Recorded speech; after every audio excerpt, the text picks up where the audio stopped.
కోసమే వేచి ఉన్న రేయిలా వేయి కళ్ళతోటి ఎదురు చూడనా వానజల్లు కోసమే వేచి ఉన్న పైరులా గంపెడంత ఆశతోటి చూడనా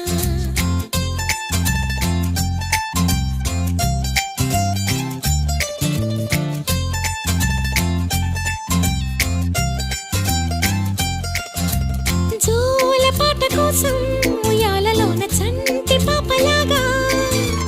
కోడి కూత కోసం తెల్లారు జాము పల్లెటూరిలాగా ఆగనే లేనుగా చెప్పవా నేరుగా గుండెలో ఉన్న మాట ఏ ఒకటి రెండు మూడు అంటూ అరే ఒక్కో క్షణ